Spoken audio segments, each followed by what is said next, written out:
Good afternoon, and welcome to the Holiday Flowering Plants presentation by the Henrico Master Gardeners in the Henrico Cooperative Extension Office. My name is Ed Olsen, and I am the VCE Agriculture Extension Agent in Henrico County. Virginia Cooperative Extension brings research-based information to the localities we serve. Our Master Gardeners are a trained group of volunteers who extend those resources and programs available. This program is being held in cooperation with Henrico County Public Libraries. Due to the sharp increase in cases of COVID-19 in our region, and in an effort to operate with caution, Henrico County Public Libraries will be temporarily moving to curbside service. While their buildings are closed, Henrico County Public Libraries remain committed to serving you. They offer many services remotely and encourage you to reach out to their expert staff for assistance online or over the phone, getting a digital library card, or attending a virtual program. The Henrico County Public Library website is www.henricolibrary.org, where you can look up great gardening books and put them on hold. Henrico County Public Libraries is looking forward to opening sometime soon and seeing you in the library. The Henrico Extension Office is always here for you to diagnose your plant problems and answer all your plant-related questions using research-based information. The Henrico office can be reached at 804-501-5160. At this time, our office is not open for walk-in consultations, so please call with your questions. Today's program is being led by Henrico Master Gardener Lisa Hamilton. Lisa transferred to the Henrico Master Gardener program in 2018, has become involved in many activities, including our Speakers Bureau. If you are a Henrico County resident and would like to inquire about the availability of a Henrico Master Gardener speaking to your garden club or homeowners association on a gardening related topic, please call Terry Lotzenheiser in the Henrico office at 804-501-5160. If you have any questions for Lisa, please type them into the chat box, and at the conclusion of Lisa's presentation, we will answer those questions. This time, I'll turn our presentation over to Lisa. Hi there. Great to, well, can't see everybody, but I see a few people. It's holiday time, and it's time to talk about some of those plants you might be getting, you might be purchasing, or that are gifts for you. Often you receive Christmas potted plants as a gift, or you might pick one up for yourself. So what do you do with it during the holidays? What do you do with it after the holidays? How do you keep it looking good? Are there, sometimes are they just throwaways? Sometimes you keep them just for the holiday and then put them in the compost pile. Or can you get them to rebloom? These are some things to think about during the holidays and following Christmas. So the first plant, of course, I bet a lot of you could probably guess what the first plant would be. Let's see if I can get this to work somehow. There, is that right? Yes, it won't let me push the button. Okay. The first one is the poinsettia. Everyone knows and recognizes poinsettias. They are the #1 favorite Christmas plant. For many years, they've been the most popular to give as gifts. You see them everywhere. You start seeing them in the stores, in masses of them, in the churches, in masses. What's distinctive about the poinsettia is that its actual flowers, if you look here, I've got my cursor on there. What we think of as a flower is actually a modified leaf called a bract. If you look at this pink area, the red and the white there, those are modified leaves called bracts. And the actual flowers is that little section down in the middle. Those are the flowers. Poinsettias in the wild look more like this picture on the left. So they have definitely been modified from the original poinsettia that was in the wild. Poinsettias are plants that respond to short days, which is what we have now in the winter solstice. I'm gonna try to see if I can get the participants on the screen are making it hard for me to see. There's too many things going on. hold on, let me get to the next slide. Okay. So the history of the poinsettias. Poinsettias are native to Mexico and were introduced into the US by the first ambassador to Mexico. Our first ambassador to Mexico, his name was Joel Poinsett. In addition to being an ambassador, Poinsett was a botanist and physician. He brought the poinsettias back with him to a botanical garden in Philadelphia. And in the wild, the plants are usually about 12 or 15 feet tall with only 1 or 2 stems. But much breeding has gone on since 1828 when he brought them back. One family in particular, the Ecke family pictured on the upper right on the slide, popularized the poinsettia. Albert Ecke was a German immigrant, and he came to California and began selling poinsettias on the streets of Los Angeles. Soon his son and grandson began to work with poinsettias, and they developed a fuller, more compact plant, not the weedy looking one that originally was brought to the United States. The Eckes began marketing poinsettias as a Christmas plant. They moved out of Los Angeles and opened the Ecke Ranch, where they continue, but still in California, but they continue developing poinsettias in a wide array of colors, which they have patented. They developed poinsettias for almost 100 years. So it's 2 names you should connect with poinsettias. Poinsett, that's where we get poinsettia, and Ecke. So what do you do when you get a poinsettia? How do you choose a poinsettia? You choose a plant that has a very small yellow flowers that have not yet opened or begun shedding pollen. So here is a closer up picture of a poinsettia, and the bracts are beautiful, but right in there you see there, that's where the actual flower is. These are closed. That's something you want. You don't want them to have started shedding their pollen. It's better if they're closed or just beginning to open. If there are no flowers there, that means that it's really old. You don't want that poinsettia. It's already lost its flowers. It's on the decline. Protect your plants after you purchase them. If you live someplace that's cold, make sure that they are protected, maybe wrapped when you carry them from the store to your car. When you put them in your car, make sure you don't leave them in your car. Don't forget to leave them overnight. If you're driving around or spending some time, make sure the car is warm. Don't leave in the car if the temperatures are cold. And poinsettias, when it comes time to taking care of them, do not allow the soil to dry out. It requires moderately moist soil. If the soil dries out, what you'll see is a wilted plant, which is natural. And then if you soak it, it will come back very quickly, but it will probably lose some leaves. So you know that if you have let it wilted and then it loses some leaves, you probably let it get too dry. They use a lot of water, especially since they need to be in bright light. They require moderately moist soil, and oftentimes when you buy these things, they come in foil wrap. It's a plasticized foil usually, and a lot of mistakes that people make is that they water a plant right in the foil, and then the plant is sitting in water. That's not a good situation. It can lead to the death of the plant through root rot.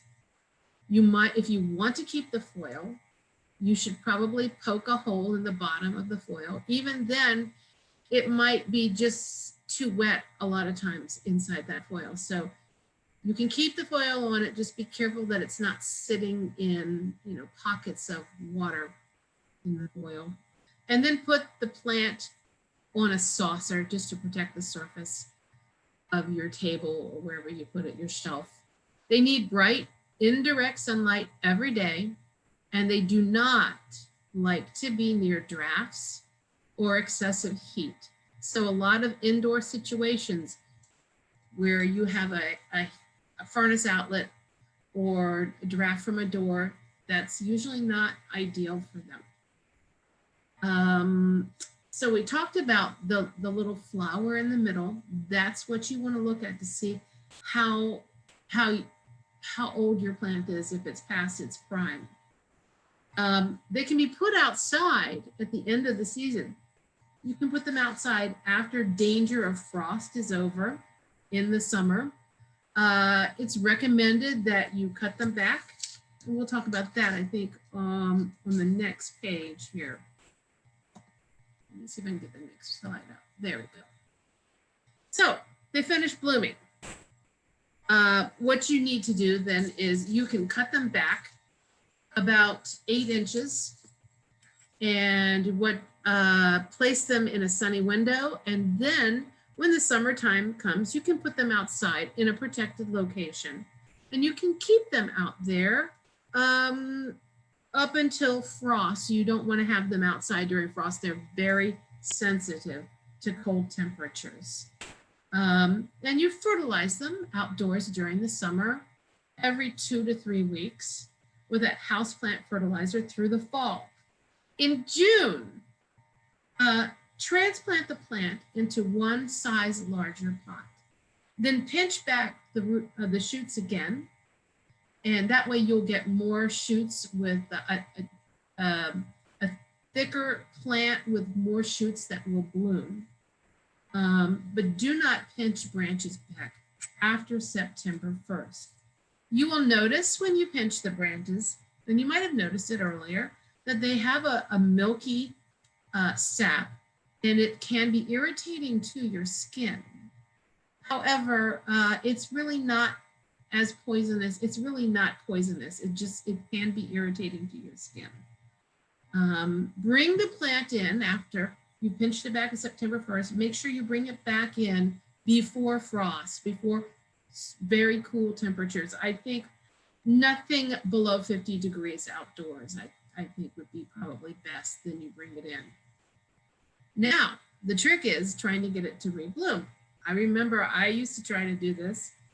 I tried to get poinsettias to rebloom. It's quite a project. I would suggest, well, poinsettias are short day plants. That means really they are long night plants, because in order for the process to begin to turn those bracts red or whatever color they are, you need to have 12 to 14 hours, or they need to have 12 to 14 hours of continuous, uninterrupted darkness. That's kind of a challenge. If you stick it in your window and you turn the light off in the room, that might work if there aren't any street lights. But just a little bit of light sometimes can affect the bloom of the plant. So it's recommended that you begin either putting them in a closet maybe, or cover them with a box to keep it dark for 12 to 14 hours, starting about October 1st. The problem is people forget. And poinsettias, not only do they need total darkness for 14 hours, 12, 14 hours, when they're in the light, they need plenty of light during the time when they need light. So 10 hours or 8 hours of light, they need plenty of light, 10 to 12 hours of light. They need bright light, and then the lights are off. I might suggest setting a reminder on your cell phone or something, so you remember to get it out from the box or the closet during the day, put it in the sun, and then put it back in the closet. It's kind of a fun challenge to try to get them to bloom. And yes, I did manage to get them to bloom, but it was a challenge. Remembering, and I did this back in the day when we didn't have cell phones. They weren't as common. Some of the pests that you might see with a poinsettia are whitefly. Those are pretty common, and mealybug. I recommend trying to rinse them off or spray them off with water to keep those under control. If you see mealybug, just dab them, try to get them early and immediately dab them with a little alcohol on a cotton swab. And you can try to use, oh my goodness gracious, insecticidal soap to control them. But whiteflies are, kind of hard. They're not terribly devastating to the plant, but you can see them because they'll make a little cloud of flies that fly above the plant. Okay, that was on the poinsettias. And there are gonna be a few themes throughout this presentation you're gonna be hearing. One is how many of these plants that we're gonna learn about are short day plants, or preferably better to say long night plants. And how many of them, the advice is to poke a hole in the foil if they come wrapped in foil. Do not let them sit in water. You'll be hearing that over and over again. It's just good general advice for plants. The next one is popular Christmas plant, the amaryllis. Now the amaryllis can be purchased as bare or a planted bulb. You can buy a bulb or you can buy one that's already planted. The amaryllis is native to South Africa and Peru. When you're selecting a bulb, try to find one that's large and firm and healthy looking. Amaryllises come in many colors, such as reds, but the reds and whites are most popular. And the latest trend is to buy amaryllis bulbs that are dipped in wax. These, however, are one-time bloomers, the ones that are dipped in wax, because the roots are removed. And I don't know, maybe Ed can tell us how those work. Usually you get several blooms from amaryllis, and with the wax ones, you just throw them away at the end of the bloom. However, if you bought the bulb, you can bring the plant back the next year.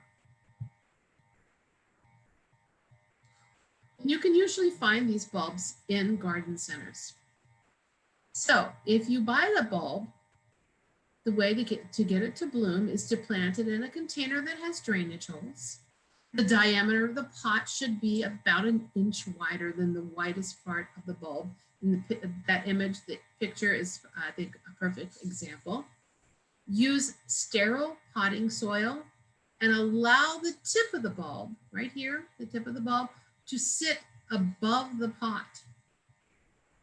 Add soil, tapping it around the bulb, so about 1/3 to 1/2 of the bulb is visible. If you look in the picture, that looks like about half the bulb there is visible, and then it's sitting above the pot. Water it well, allow it to drain, place it in a sunny window. So now you've planted your amaryllis. So after it's bloomed, it's big, magnificent bloom. Sometimes you might have to let me go back here. Amaryllises are very top heavy. You might consider some sort of staking system. Maybe think of something that's attractive to hold it upright, because as it gets older, it might start flopping a little bit. So you might try to come up with some system to keep it upright. That's also attractive, some sort of branches or something decorative. Okay, after the amaryllis has finished blooming, you keep the plant growing, because the foliage on the plant, on the bulb, is feeding and storing energy in the bulb for the next blooming time. So keep it in full sun, and in the summer, you can put it outside in a semi-shaded spot in the garden after danger of frost. At the end of the summer, bring it back inside in early September. Now you're going to try to get this bulb into dormancy by stopping watering and allowing the foliage to die back. Place it in a cool, dark place to rest. And then around November 1st, repot it, water it to begin the process all over again. That sounds like a satisfying one because you get to try to get it to bloom. The next one is paperwhite narcissus. Those smell wonderful. You can, to get them to bloom, you buy healthy, firm bulbs, pot them in shallow pots. This is the great thing about them. You don't need a very deep pot for these. In shallow pots with drainage if you're using soil. If you prefer, you can also pot them in bowls or decorative containers with, I've seen them with gravel and stones and marbles. And you can just put them in with the gravel, stones, or marbles with just water. And I think this picture down here shows you a clear container where you can see the roots. I think that's beautiful, where you can see the roots of the bulb.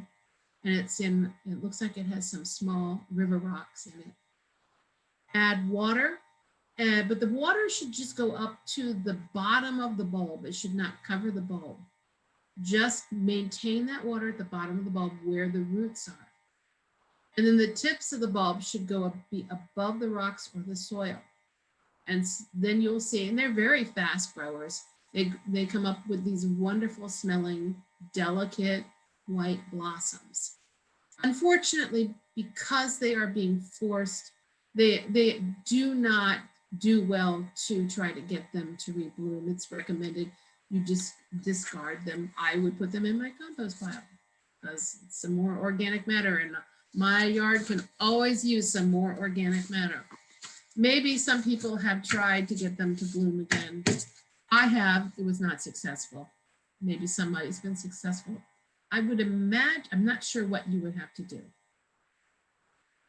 The next thing is one of my favorites, cyclamen. Cyclamens are very satisfying because they bloom for a long time and they're reasonably easy to take care of. They need to be in full sunlight at best. They do not like hot temperatures. They prefer a cooler environment, 50 to 60 degrees. In my house, I have a sunroom that's a little cooler than the rest of the house, and they would do very well in that. They will last longer there. Keep the soil moist. Do not allow it to dry out. If they do dry out, make sure you water them as soon as you can. You'll lose some leaves probably. I've done that before. So you'll probably lose some leaves, but they will continue probably blooming unless it got really too dry. Sometimes also when you lose some leaves, you might lose some flower buds.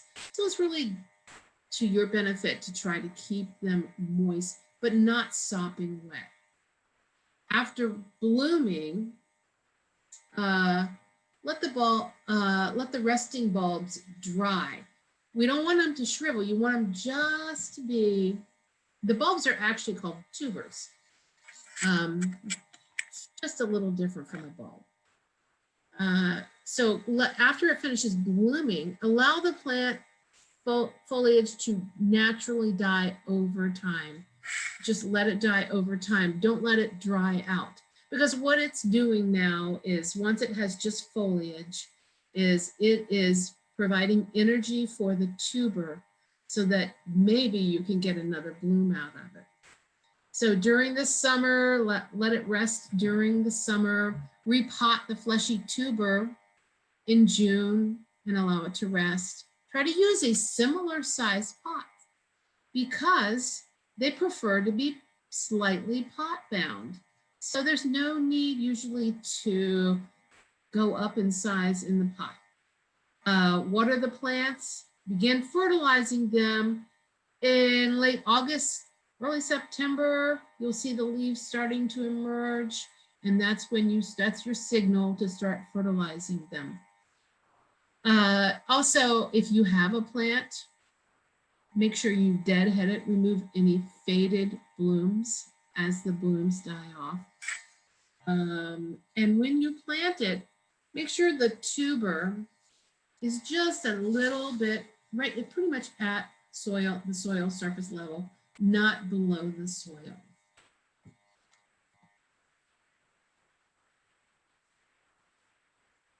This is actually one of the plants I'm going to make a project this year and see if I can get mine to come back. Especially if we're going to be stuck at home with COVID.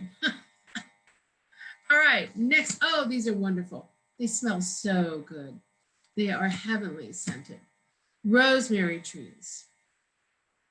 They're just simply they're herbs, rosemary plants. They need lots of light, and they can be kind of challenging to keep them healthy inside a house, because inside a house you have warm, hot, dry air, but the scent is wonderful, and it's a great complement to the other smells in the December holiday season.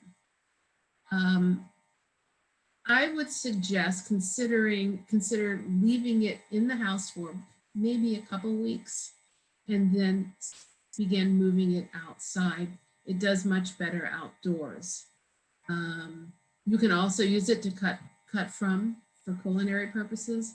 And it usually around here in the Richmond area, it would survive most winters. Occasional winters we might get some that the rosemary might not survive, but I think it'll be a few years before we have one of those. The rosemaries that you see in the stores at the greenhouses that are formed into trees, topiaries, have been grown in greenhouses, controlled conditions.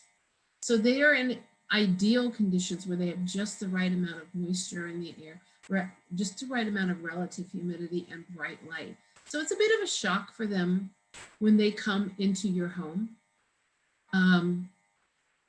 Make sure you just keep an eye out on that. I would suggest with a rosemary topiary that you, when you water it deeply, put it in your sink and spray it off with your sprayer in your sink, because that will also control help control one of the problems that rosemaries have when they're indoors, and that's spider mites. So a regular good soaking and washing off with the sprayer in your sink would help to control spider mites and help the plant to thrive. If you allow the rosemary to dry out, the leaves will shrivel. You will lose some leaves.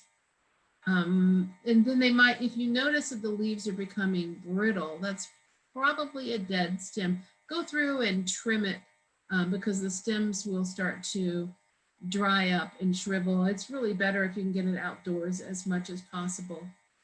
When you also, once again, if it's wrapped in foil, make sure it's not sitting in water. If you keep it wrapped in foil, possibly put it in a decorative pot, but also in that, do not let it sit in water. And again, you will see if you spray it, you can control spider mites. They'll probably never quite go away, but you can definitely control them. And watch out for browning of leaves. That's often a sign of spider mites, or it's gotten too dry.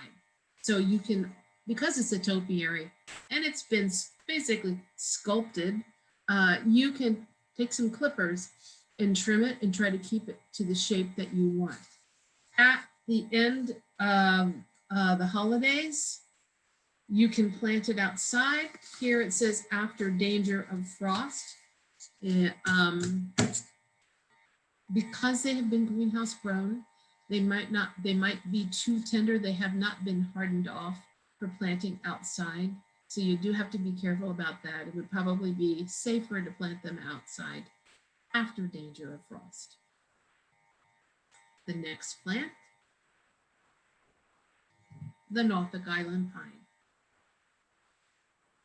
It is a native to the South Pacific. So it will not do well in the outdoors in Virginia, but it is a plant to keep. You can get it for the holidays, decorate it, and then keep it as a house plant throughout the year. It is not a pine. despite its name. But it is a conifer from, like I said, the South Pacific. It needs bright light, maybe an east or west facing window. When you water it, again, remove foil wrappers and decorative pot covers. If it's in another decorative pot, remove it from the pot. Put it in the sink, give it a good soaking, maybe spray the leaves off because it can get spider mites. Fertilize it monthly in the spring or the fall with a houseplant type fertilizer. And when it's sitting in a window, try rotating it every week so it doesn't start to lean towards the light, so it grows up straight rather than lopsided. Let's see. And then when the Christmas time comes again, you can decorate it again every year. If sometimes humidity in a house, the low humidity in a house, will cause a problem for Norfolk Island pines, where you might get some brown tips. So if you can take steps that will raise humidity, that would help the Norfolk Island pine. I think that in the winter, our houses are heated and very dry. And so those are some challenges for plants that we have to deal with.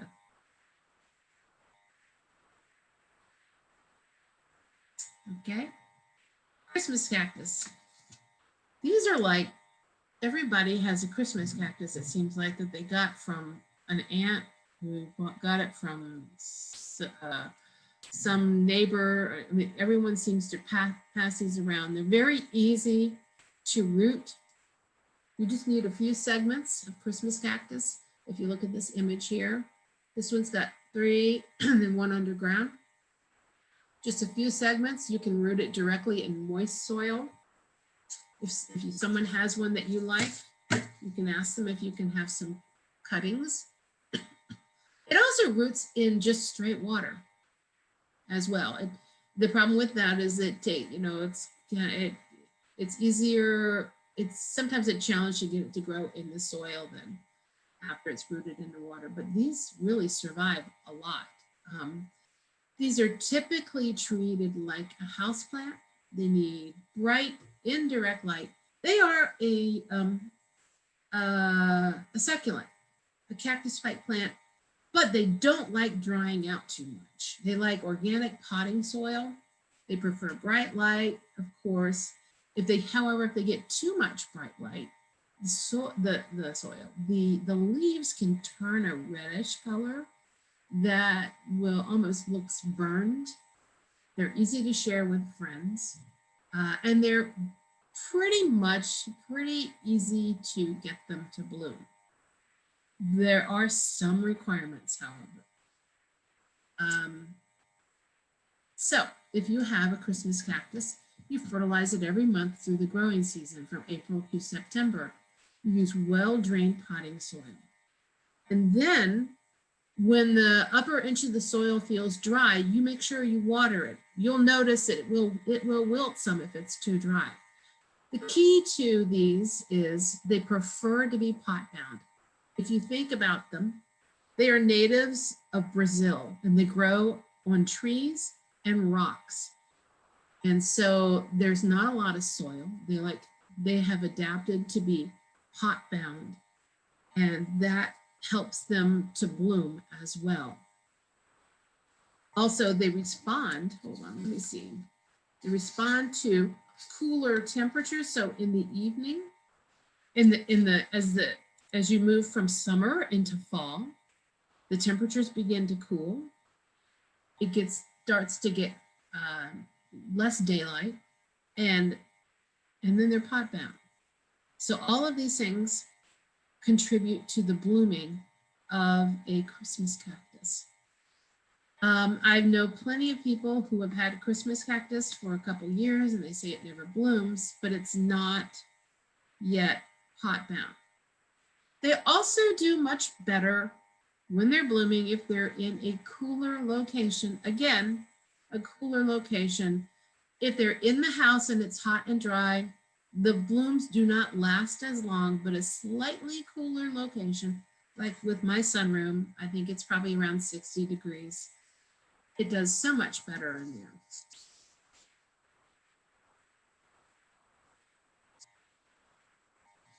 Orchids. Mainly we're talking about Phalaenopsis orchids. They are the #1 potted plant in the United States.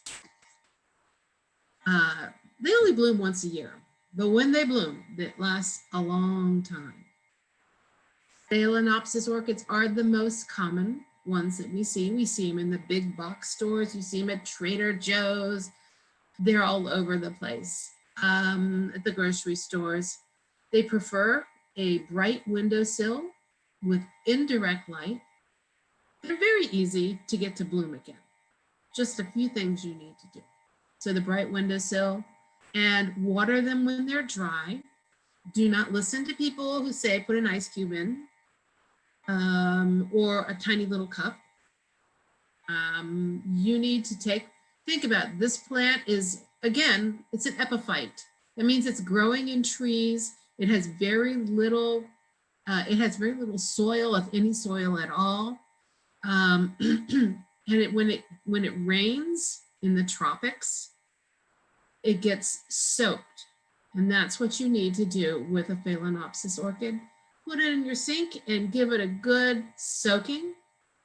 And then you can give it a good soaking and then put it back in the window.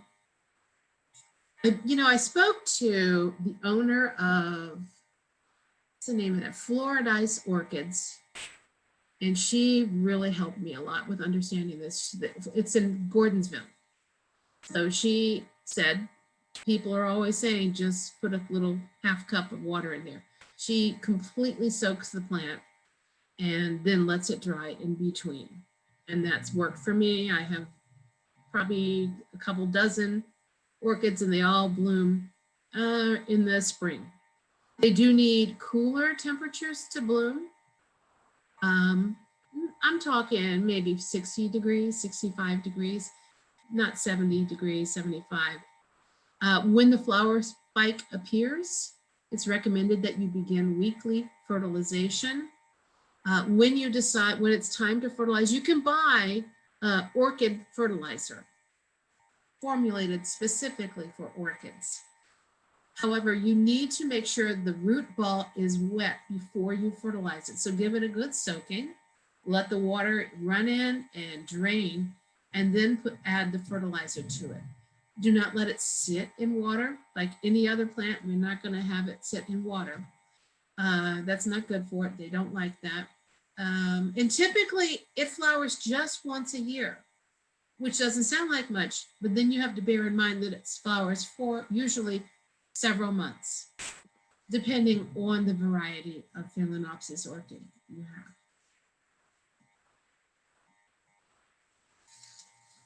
The Christmas cactus. It is a Christmas plant to be enjoyed for the season and then discarded. It cannot we cannot put this outside. We live here in Richmond, we're in zone 7. It's not likely to survive in zone 7. However, if you're interested, you can put it outside after frost and then bring it back in the fall to try to get it to rebloom. However, it does need cooler nighttime temperatures, 40 to 55 degrees to bloom. So while not frost, not zone 7 cold temperatures, it does need cooler temperatures. And if you bring it in the house, there are problems with the hot air affects the bloom, the buds do not form well. When you have the plant, put it in direct light. Potting mix should be moist but not soggy. Again, remove the foil. Best in cool temperatures, and it's grown in a greenhouse. And when you get it, it's been grown in a greenhouse and forced into bloom. It can rebloom, but it can be tricky. Just bear in mind that usually these are not hardy to zone 7.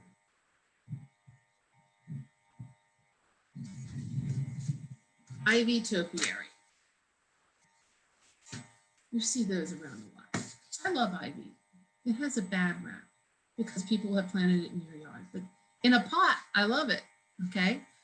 Ivy topiaries should be consistently moist, but not soggy. During the growing season, use a liquid fertilizer every 2 weeks. And then what you do is if you're trying to create your own topiary, you can weave the tendrils into the form you would like. You can see shown here is an image of a wire form that can then be woven. The plant can be grown and you can trim it to the shape that you'd like it to be into a wreath shape. A topiary is simply the practice of shaping living plants into forms, and you continually train and trim them. And you know, English ivy, nothing stops it usually, except for maybe spider mites, and that can be taken care of with a good rinse. Most ivies can survive indoors. It's fast growing. It can bend to the shape that you want it to be. And here's an image showing you how you can create your own. You can use 1 to 4 plants and create your own topiary shape. Sometimes people take them and train them up a pole and just have a round ball of ivy at the top. Do not plant this in your yard. Please keep it in a pot. I love ivy. I have it in 1 pot on my porch, and it has a very graceful shape to it. I can cut it to put in floral designs, and it's very graceful, but I do not want it in my yard because it will be invasive. So you can then decorate it however you want it to be for the holidays, and then you could change the decorations for different seasons, for Valentine's or for Easter or whatever holiday you are celebrating. You can change the decorations for it. And again, I would suggest regular rinsing, especially if you're going to keep it indoors. Regularly spraying it down to control spider mites. Next one is kalanchoe, or sometimes people will say kalanchos. Kalanchoes are succulents, and they're kind of picky about overwatering. They like bright light, and you should remove the spent flowers. And if you overwater, or if they sit in water, such as in the foil wrap, you might have to deal with fungal diseases, powdery mildew, downy mildew. They do not care for that. You need to keep the air circulating around them. Some varieties you can get to rebloom. Some are more difficult to rebloom. But again, they are plants that respond to long nights, like poinsettias and Christmas cactus. They like long nights of darkness, 12 to 14 hours every night for about 6 weeks. You might then see some buds appear. Once the buds appear, then you can put them in bright light after the buds have appeared. Another trend that you're seeing with kalanchoe, and I see this a lot, you probably see it too in the stores, if you ever can get to the stores again, maybe someday. They're in gardens with assorted plants. So here is something with polka dot plants with kalanchoe, and here we have kalanchoe with variegated English ivy and palms, and it looks like a Dieffenbachia back there. So they fit nicely into little gardens with other plants. I think the key with these is let the soil dry out and keep good air circulation going around them so that they don't become mildewed. Frosty Fern. That's a fairly new addition to the holiday Christmas plant market. It is actually a Selaginella. It's a new kind of plant that's out there. It is not a fern and it is not a moss, but it is called a spike moss also, Selaginella. It likes bright, indirect light. It prefers shade, and it prefers to be watered with water that is at room temperature, and it's recommended that it's watered from a saucer. It's important not to let this plant dry out. It just keep the soil moist, not sopping wet, but keep it moist. You can plant it outside. It can survive outdoors in zone 7 because it's hardy for zones 6 through 9. You can, in zone 7, plant it outside with some protection. Let me see. Yeah. Again, make sure you don't let it dry out. It's sneaky. It's kind of like, it's like maidenhair fern. Maidenhair fern, you have to just keep on it all the time, constantly making sure it's not drying out. And it will reward you with a beautiful plant. Another new plant. Like Frosty Fern, this is another newer plant on the Christmas market. Usually in higher dollar nurseries and grocery stores. It's called the lemon cypress. It can also be planted outside in zone 7, but it's a little iffy here in the Richmond area. It would do best to bring it back inside. Some people are recommending to bring it inside during the winter. It's just a little tender for this area. It needs to have good drainage. Remove the soil. Do I keep saying that?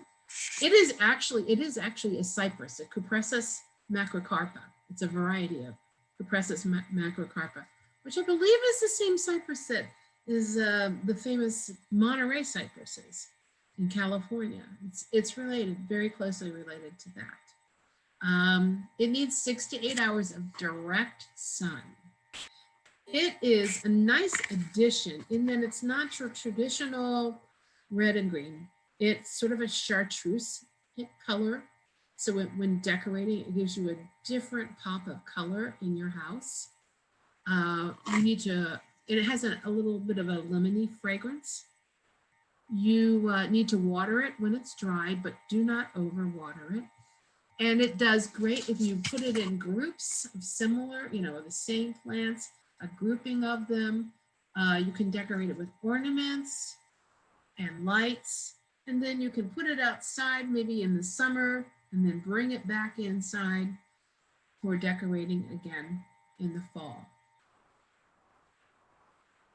I think it would be pretty, just a cluster of them together, maybe even with some white poinsettias grouping, so you have a sort of a warm yellow theme going there. Let me see if I can get this to go. Oh, what did I do there? Here we go. Okay, you will also see in the markets little miniature holiday trees. These are conifers, usually conifers, and they are usually ones that you can plant outside after the holidays. Be careful, just limit how long you keep them indoors, because most of the plants that would do well outdoors, our homes are too hot and dry for them. So a week or 2 weeks, and then get them planted outdoors. They're adorable. But make sure that they do not dry out, because you'll notice the needles will start dropping. Give them a good sprinkle if you can. Obviously, when you have lots of decorations on, that might be a little challenging. But after you finish using it for the holiday, I would recommend putting it outside. If the soil is not frozen, go ahead and plant it outside.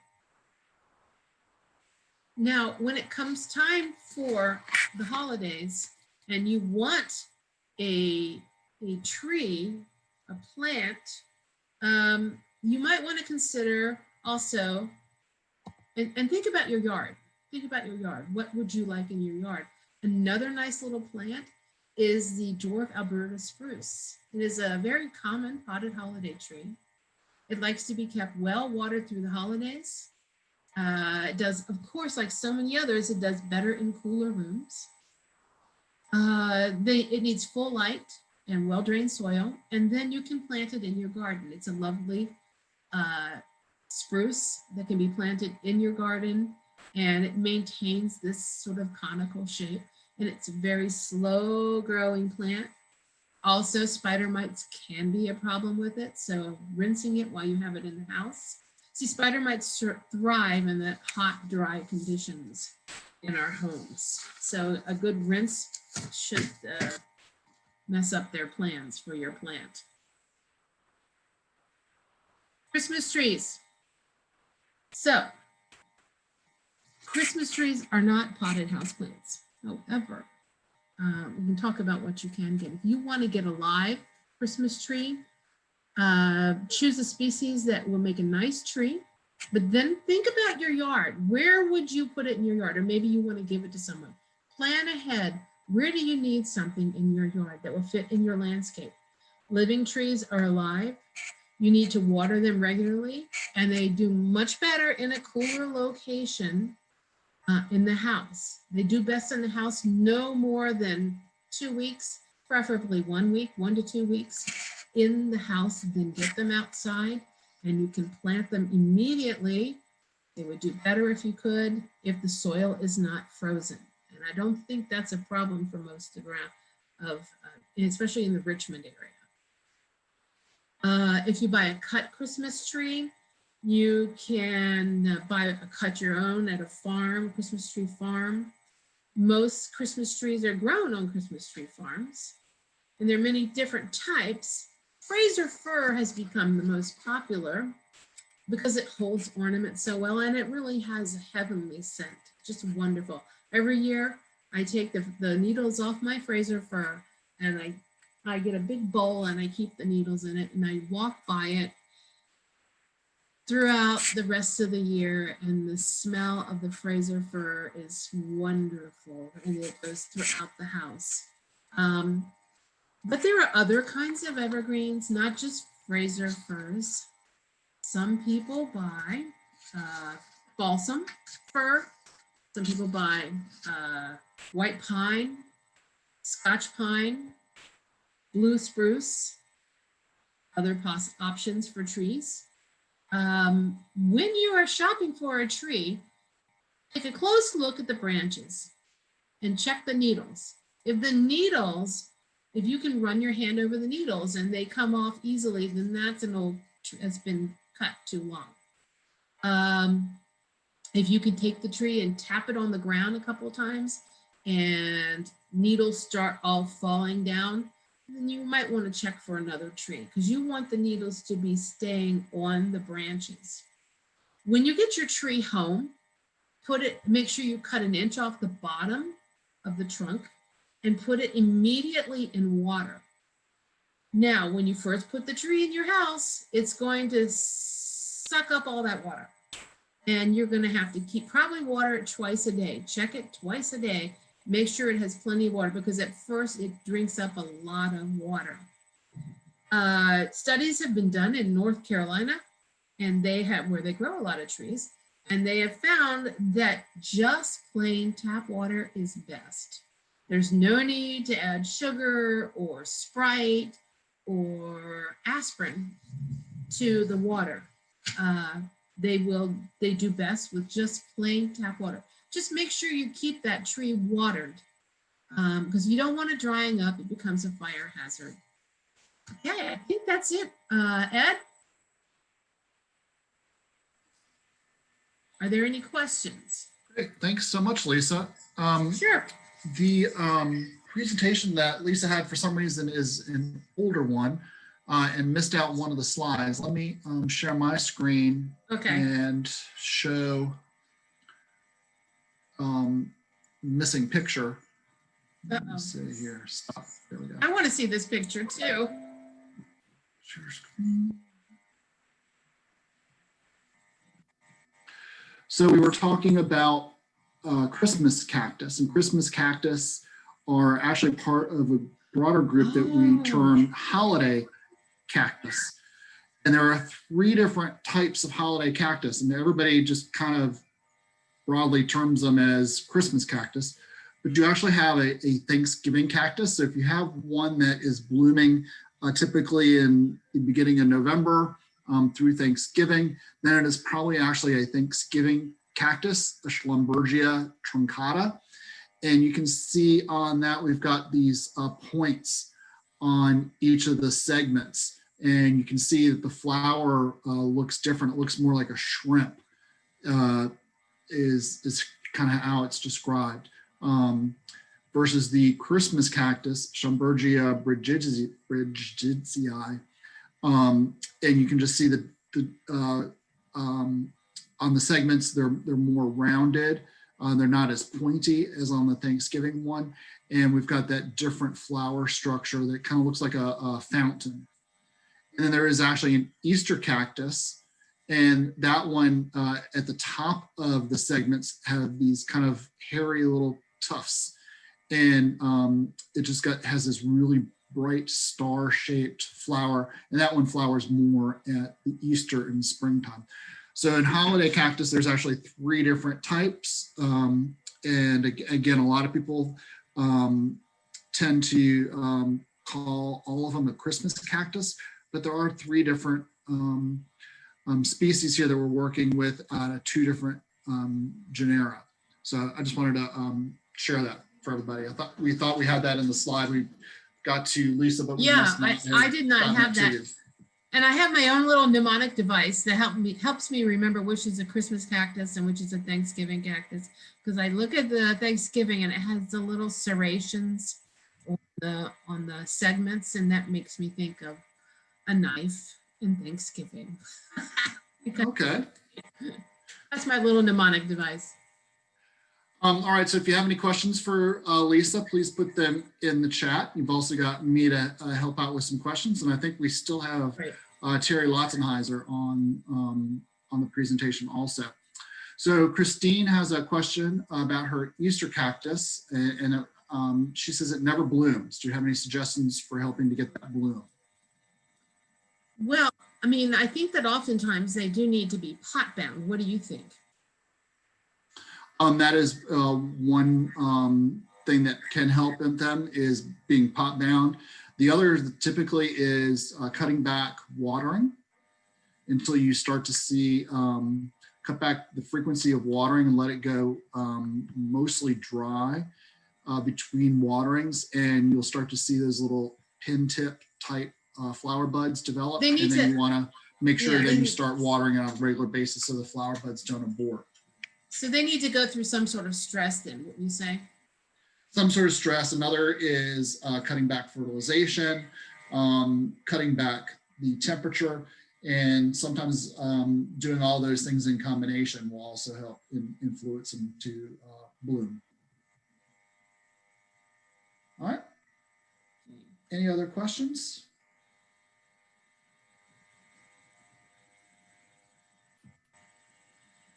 Somebody did comment that they didn't know that orchids only bloom once a year.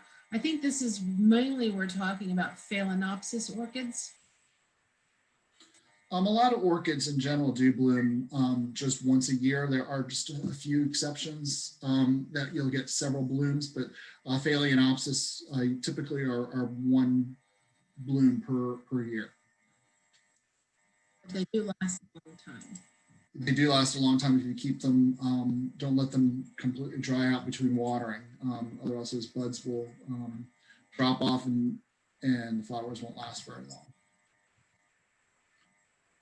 All right, well, seeing no other questions. Thank you for participating in today's presentation by the Henrico Master Gardeners, the Henrico Extension Office, and the Henrico County Public Libraries.